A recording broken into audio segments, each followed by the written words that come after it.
All right, let's get started.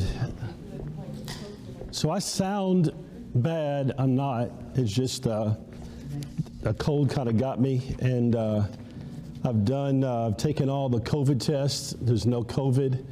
There's nothing dangerous. There's no fevers. It's just I got some kind of allergy thing kind of bit me, and so it's kind of got my throat. It's got my not my throat, but my head kind of congested. Makes me sound a little worse than what I actually am. All right, we're still going on with marriage, okay? And so we're working through couples and a couples class. And if you're new to it, thank you for being here with us. We've worked through the first one we did is the design of marriage, and we're talking about leaving and cleaving, leaving father and mother and cleaving. We talked about that one. We spent the last, I think, 3 weeks talking about marriage communication and talking about communicating between each other. We're actually going to do some of our podcasts are going to be on that same thing. We're going to do it was 8 principles I think that we gave you. We're going to do 4 of them on the podcast maybe this next week, and then 4 of them the next week again. So those will be there for people to get a hold of. I'm also trying to do them for the morning devotions, trying to go through each one of them each day over the 8 morning devotions. I'll go through those again, but if you need copies of those, let me know. I'll get you copies. So we've gone through marriage design, leaving, cleaving. We've gone through marriage communication, and now we're going through building and breaking trust. Building and breaking trust. And again, these are some of these are sermons that I've preached before. It's been years ago, and a lot of this comes out of counseling, marriage counseling that I'll do. These principles would come out of things that I've seen when I've counseled with people. These are things that I've worked through with people, so I know it's legitimate issues. And so again, this class is meant to be interactive. So if you have thoughts or something you want to add to it that you think might be helpful for the group to kind of pick up on, then please add that in. So your notes, it should say at the very top there, the security of marriage is built upon trust. The confidence husbands and wives have in each other to help and not harm one another. And that's what's being built over time, is this confidence and trust in each other. And if you realize it, you have to build it over time. It's easy to break it. It's easy to break it. It takes time to build it. And it even takes time. I didn't give you your notes. I'm going to save it for whenever we get to the very end of this. I'll give it to you at the end, is ways to rebuild trust once trust has been broken, and that's hard. So hopefully these things here, like I said in the communication class, when you go home, Stacy and I went home and talked about the communication class, and I said, you know what, I'm preaching it. There's things I need to work on and do better. And everybody in here needs to work on things and do them better. So when it comes to this one, if you're saying, oh man, that one, you know, the first 2 just, really slap me in the face. Well, join the club. Everybody's has got issues where the Bible kind of pierces them and shows them as a need to change something. And so you're just part of the same group. So don't get discouraged if you find that, man, a lot of these I need to work on. Everybody needs to work on these. And so don't get discouraged. So the first part of this, breaking and building emotional trust. We're going to go through emotional trust. We're going to go through financial trust, and we're going to go through intimacy trust. My least favorite to talk about in front of people is the intimacy trust, but we'll work through those as well. Breaking and building emotional trust is the first one. The first one, if you need a pen, anybody need a pen or a pencil? Breaking and building emotional trust. The first principle, the principle of being reliable and consistent. Reliable and consistent as a spouse. I don't think anybody ever says, tell me your greatest attribute. My greatest attribute to you, you're consistent. Nobody ever says that. But I'm going to tell you, it goes a long ways towards building trust, being consistent. All right, look at a few places. Look at Proverbs chapter number 31. Every Mother's Day, this chapter is exhausted with people preaching about mothers from this chapter. Look at Proverbs chapter number 31. Look at verse number 10, actually. I think I have 11 through 31 listed there. Look at verse number 10. Who can find a virtuous woman? For her price is far above rubies. The heart of her husband, watch this now, doth safely what? Trust in her, so that he hath no need of spoil. Now you look through all the attributes she's got here when you look through it. She will do him good and not evil all the days of her life. She seeketh wool and flax and worketh willingly with her hands. She's like the merchant's ships. She bringeth her food from afar. She riseth also while it is yet night, and giveth meat to her household, and a portion to her maidens. She considereth the field, and buyeth it. With the fruit of her hands she planteth a vineyard.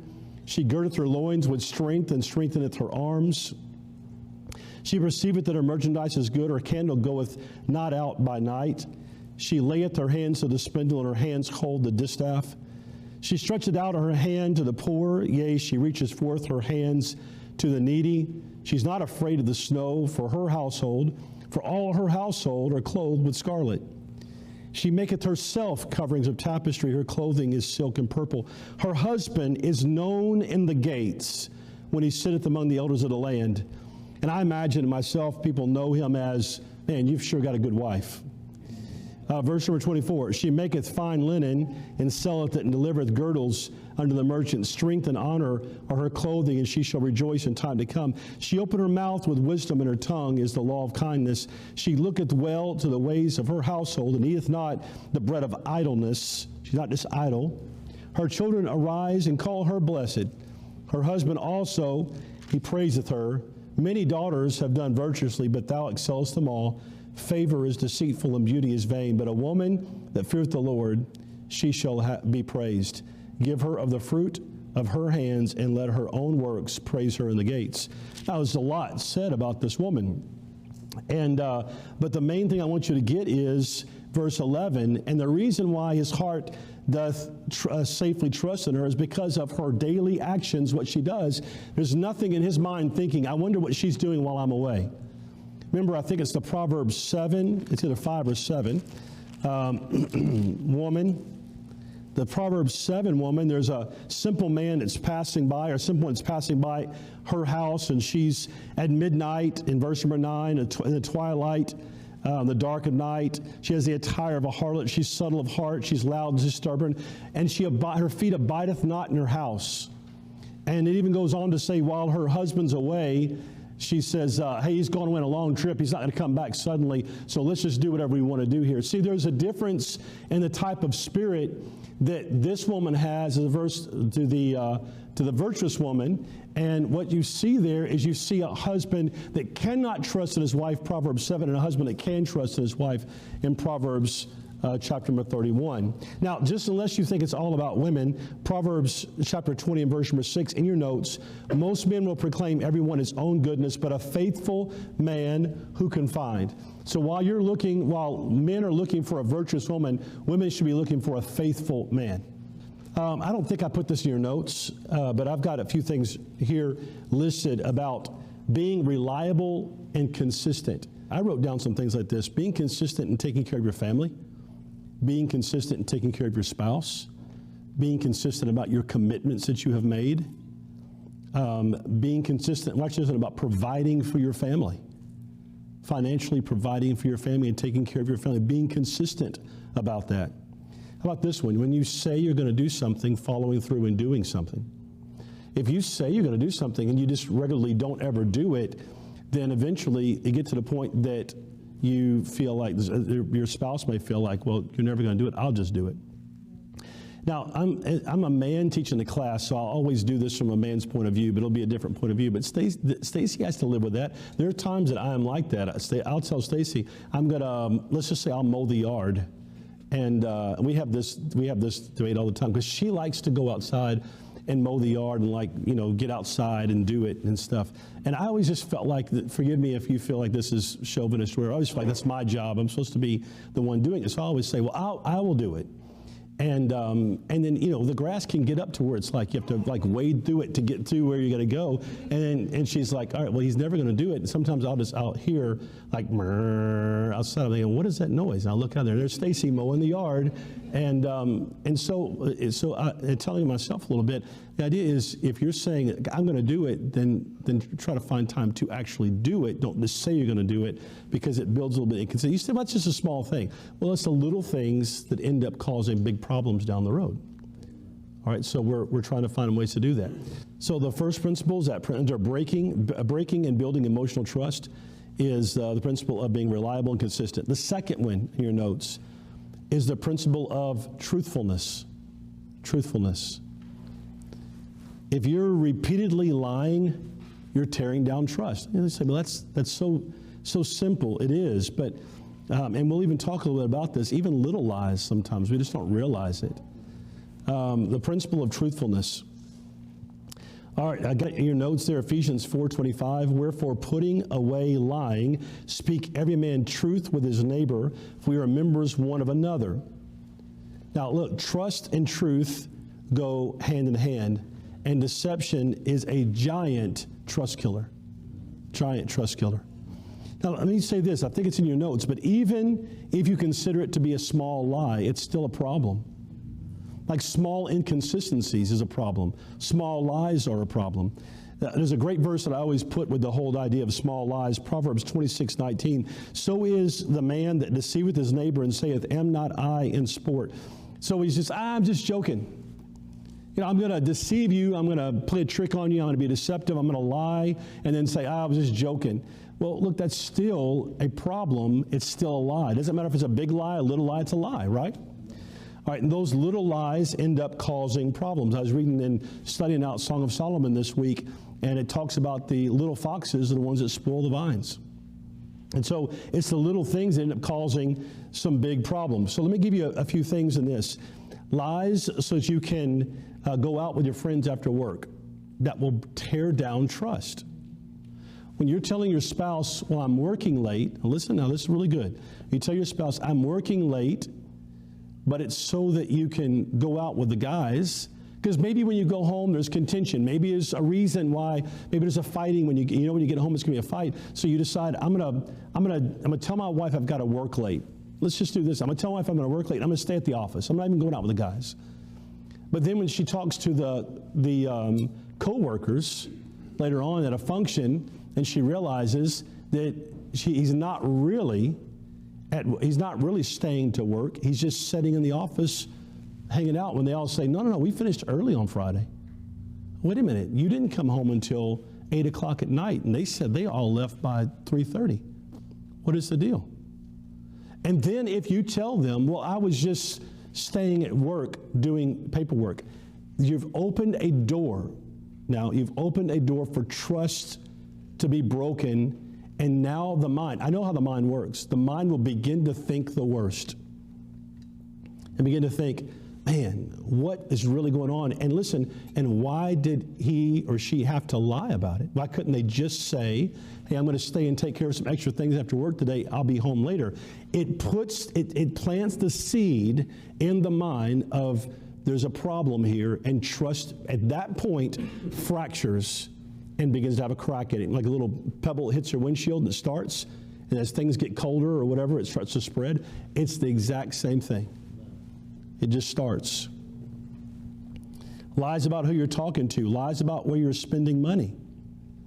If you're spending money and you're doing it in things that you know your spouse would not approve of, and you're lying about it, then you're going to have a problem when they find out about that. And it's a little lie. You say, well, it's just a little thing. Yeah, but it causes major problems. Now, I'm going to tell you, some of you would sit and you'd think, I'll read faces a little bit. Some of you your face is like that because you're thinking, I don't want to show any expression because we deal with some of this stuff ourselves. And some of you are thinking, I don't think this is being an issue. I've counseled people that have been married for years, and it wasn't an issue. It didn't seem to be an issue, but it built over time and became an issue. And when you sit down and you finally get into, what's really going on, and they say 10 years ago, the person lied about where they were at for work, and they were lying who they were talking to on Facebook, and they lied about their money, and all those things added up. And the spouse says, but I wasn't doing anything wrong. And you might not have been. But somehow trust has eroded over time to where this person now thinks, what if you did? And now we've got severe problems. All right, the next principle under building and breaking emotional trust is the principle of sincerity and transparency. Sincerity and transparency. All right, in your notes there, it's there written, 2 Corinthians 1:12. Paul said this, "For our rejoicing is this, the testimony of our conscience, that in simplicity and godly sincerity, not with fleshly wisdom, but by the grace of God, we had our conversation, how we carry ourselves in the world and more abundantly to you word." Now, the idea is Paul is talking about how he was with that church and with the people, that he said, look, I was sincere. I had simplicity, which just means I wasn't complex and a lot of stories, a lot of stuff. It was just, here I am for you to see right through me and see everything there is to know about me. That's what he said. And that's what made a big difference in their love. They could tell that he had a great love for them because he was just open before them. There was no hidden things. Now, that's why I call these principles, because some of these things, that's a principle of a leader with a church, but I'm going to tell you, it's also a great principle to provide to a family in the dynamic of a husband and wife and a family. It's just being open, transparent, and honest, no hidden things. It's just open. So sincerity and transparency. Open and transparent without keeping secrets. How many of you are in the military or were in the military? Just about everybody in this room, probably at some point or affiliated with it. You know, you always had something called an open door policy, right? Which meant that if you had an issue, you could always go right in and talk. Now, I know some of you like the younger listener, like, yeah, but you knew it was dangerous once you got in there about whatever you brought up. That's true, but I'm not talking about the danger that's on the other side of the door. I'm just talking about it was an ability to just go in whenever you wanted to and talk. It was an open door policy. All right. Open and transparent without keeping secrets. Let me throw a few out there to you. Your spouse should be able to ask you anything they want to ask you. Now, you might not agree with these, but I'm going to give them to you because I'm telling you, I've dealt with them in that room back there in the back. They can enter your private space. They can see your phone at any time. They can see in your wallet at any time. And they can read your emails. That's what I would say. That's the relationship that we've had for 30 years, is that.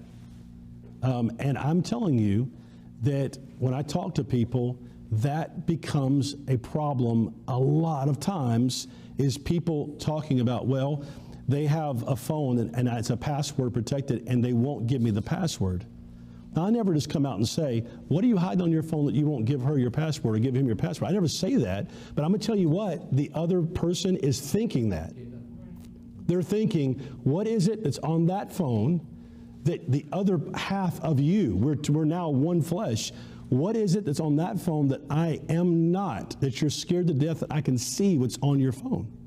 What is it that's in your emails? Now, let me take a time out and say, if you're dealing with like sensitive material for the military, stuff like that, that's a completely different thing. Or like for your company stuff, that's completely different ball game. I'm not even talking about that. I'm talking about your emails, your correspondence with people on Facebook, your correspondence with people on Messenger or whatever there is out there. Your correspondence with people, if you're saying, I don't know, imagine how this would look to her if she said, all right, I'm going to look at Facebook or look at your whatever account, and I said, oh, no, wait, give me about 5 minutes first before you can look at it. What do you think she thinks? And the same thing, you know, if I went over to her and I said, let me see your phone, and she said, I changed my password. Why? No big deal. And she's been working late at work and doesn't come home at night, and now she's changed her password. Can I tell you what's happening? A little rock has hit the windshield and it's beginning to fracture. Trust is breaking. Trust is fracturing. And I'm telling you this because if you're thinking, all right, well, maybe I've got some of those issues, then I'm telling you, just all we're talking about here today is let's fix some of them and let's drive on towards doing things a better way. So that was like he just went, blew up a bomb. Because somebody was thinking they're going to tell their spouse later, like, well, because this is going to go out on some kind of podcast. And so the guy's going to be telling his wife, well, you can't get my phone because I have sensitive documents in my phone, until he just said what he said. And she's like, did you hear at 5 minutes, whatever mark? That's the spot I want you to listen to. How's she going to feel, or how's he going to feel if they found out one day that you have two phones and you don't tell anybody that you got two phones? trust is a real issue. We had a guy, when I was working in CID, we had a guy that, and I've used this illustration before, that was trying out to be in CID, and he was an OJT, on the job training with us. And you know, the motto for CID is seek the truth. I mean, you don't want people in CID that are going to hide evidence, that are going to, I mean, believe me, if you're working, if you're the victim in a case, you want the people that are working your case to be trustworthy. If they find anything, they're gonna deal with it. They're not gonna put it on the rug because they don't want to work it. You want trustworthy people. And so everything about their life is supposed to be trustworthy. So when this guy's working with us, he's working on our team, he's telling his wife that he's working late and with us. And one day she called up and asked, I don't know if she got a hold of me, I forget if she got a hold of, but I wasn't going out with these guys. I was a Christian. I wasn't going out to the clubs at night with some of the guys from the team. But he was. And she was called up there and she's like, look, we have children at home. He doesn't get home till like 2 o'clock in the morning. He goes in at like for PT in the morning, 6:30, whatever. And he's getting home at like 1, 2 o'clock at night because he's working cases with y'all. He ain't working cases with us at 1 o'clock in the morning. Now, if he was on the drug team, he could be working that late.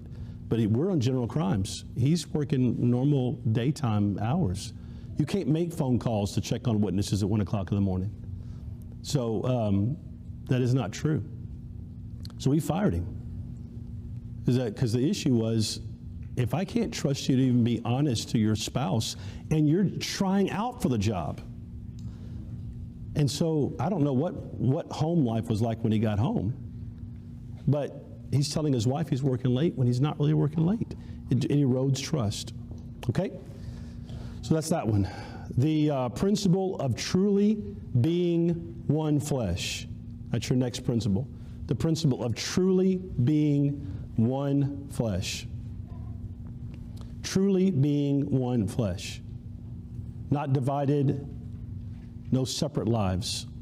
Now again, I'm giving you the biblical principle, and I'm telling you what's worked for me, and I'm telling you what I've seen in my office of people that have fought through this. So you have to make up your own mind about how you want to apply this, because you may see this different than I see it, and that's fine. I'm not saying it's a principle, so I'm not saying it's a hard and fast rule on some of these things. The principle of truly being one flesh, losing the yours and mine mentality. I've got the verse written down there for you, Mark 10:6. But from the beginning of the creation, God made them male and female. For this cause shall a man leave his father and mother and cleave unto his wife, and they twain shall be one flesh. So then they are no more twain, but one flesh. What therefore God hath joined together, let not man put asunder. What God's put together, don't separate.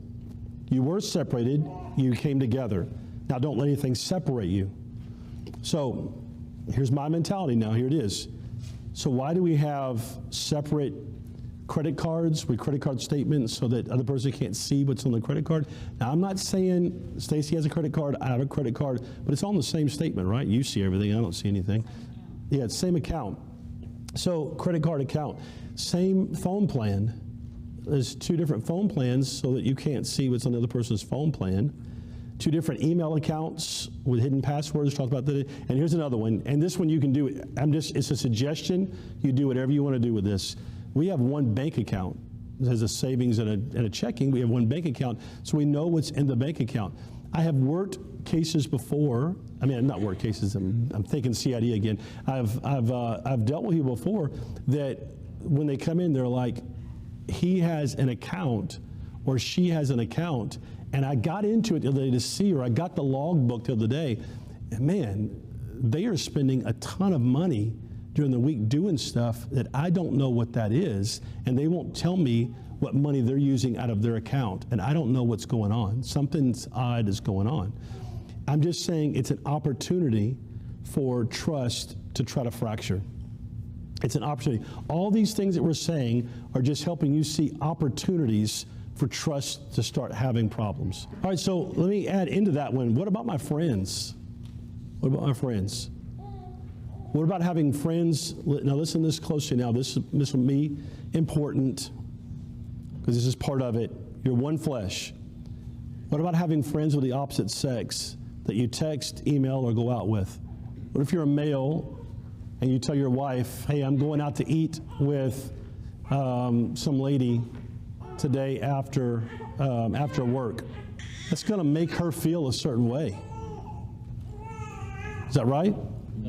It's going to make her feel a certain way that you're going out to eat with this lady after work. You said, well, we're just friends. I get it. And you probably are. It's probably exactly what that is. I'm just telling you that in the other person's mind, the opportunity has began to cause them to think the wrong thing. Let me add a couple things to this. All right, if your spouse, and this may be in your notes, I'm not sure if I left this in your notes or not. If your spouse does not feel right about your relationship with another man or woman, it's wise to listen to your spouse. They may have some insight about why they're feeling the way they feel about that person. It may be something they're picking up on that is worth you listening. Now, the next bullet in there, if it's in your notes, is this. The idea is not to control your spouse. We're not, because I've had people say this before.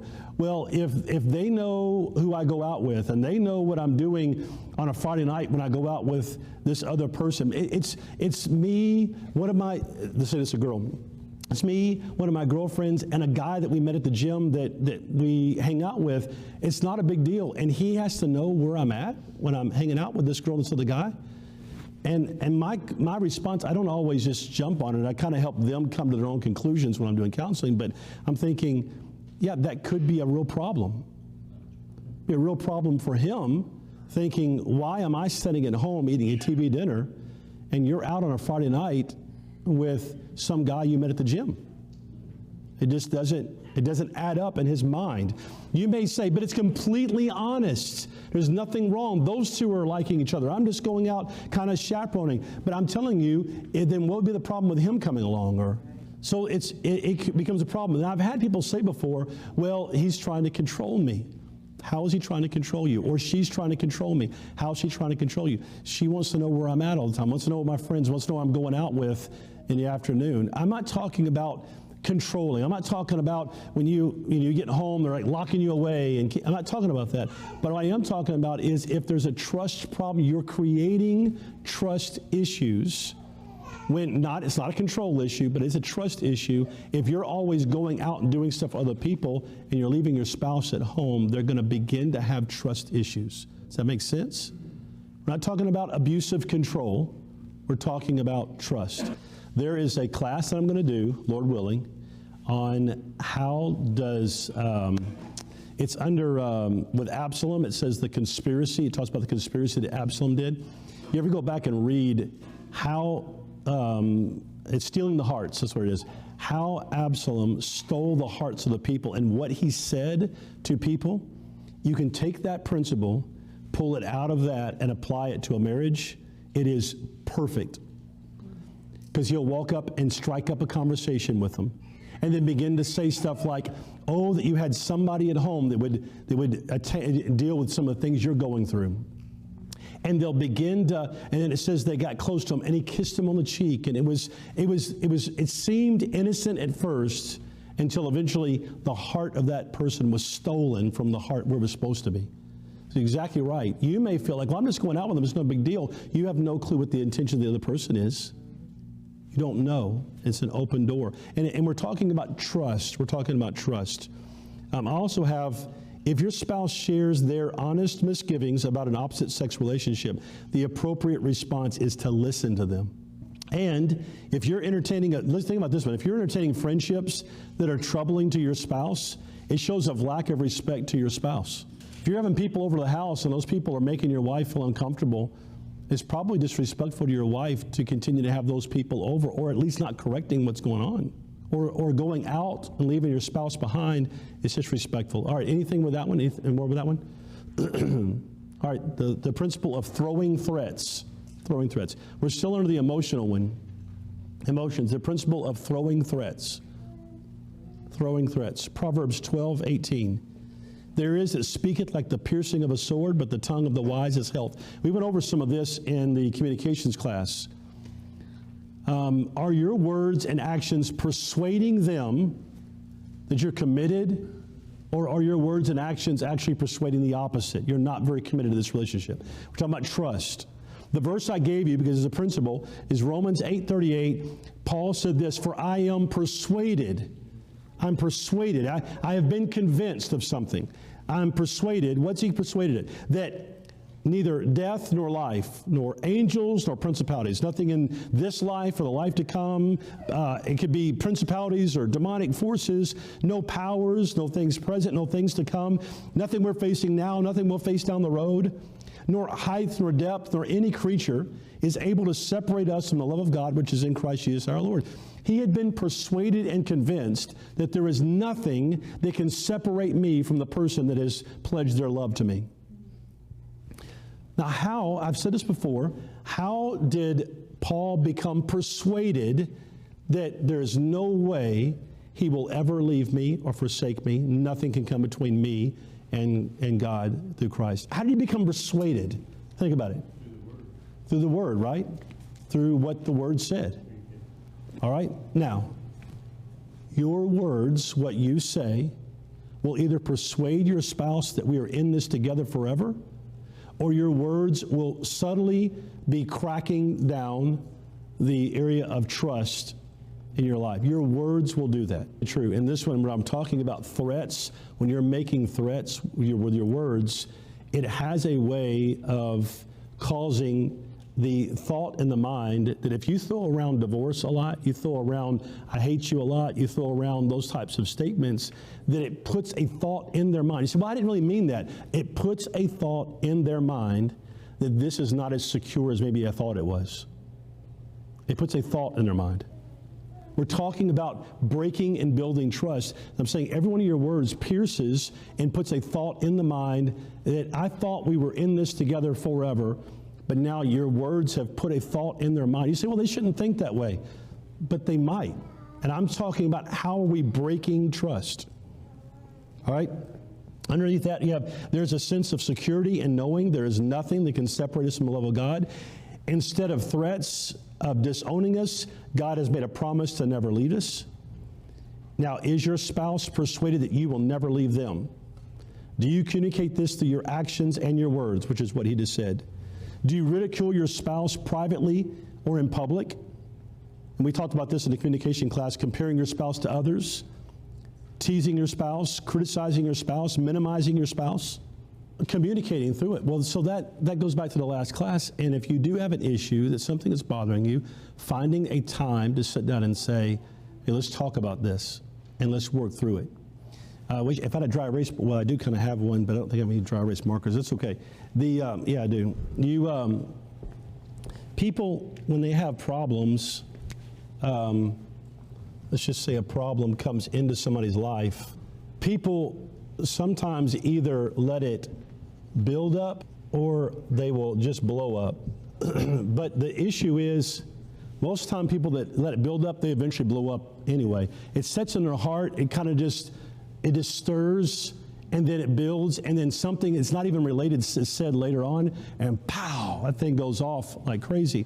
And so what we do is we end up destroying relationships and setting bad examples for our kids. That's a little girl, she got the little ponytail. So set bad examples for the kids. That's what we end up doing, because we're not handling things right. So what do you got to do? What should we be dealing with?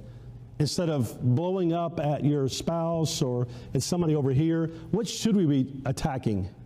Dealing with the problem. And so you're built now.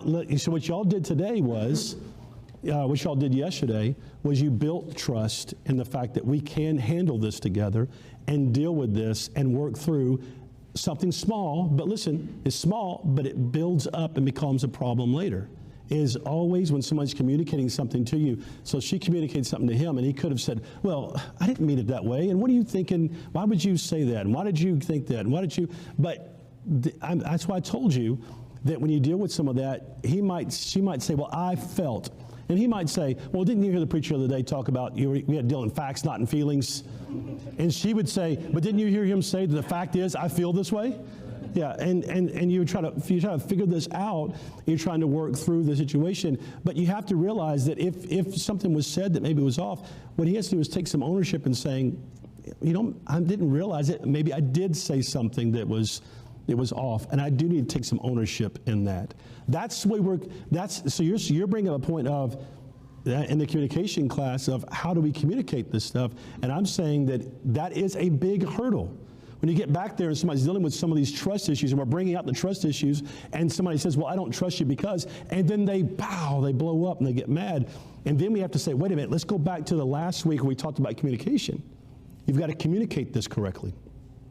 So all this stuff overlaps and runs together. Communication plays a part with trust, which works to our last point. And I'll just say this, the principle of keeping confidences, covering up things, and not bring them up in class that your husband yesterday said something that upset you. That's the things you don't. I just thought that was a great way to end that whole thing, was doing that one. No, but look, I'm glad. Thank you for your transparency and trying to show some things that will help. And so that's really good. So we'll go into these other ones like financial and intimacy.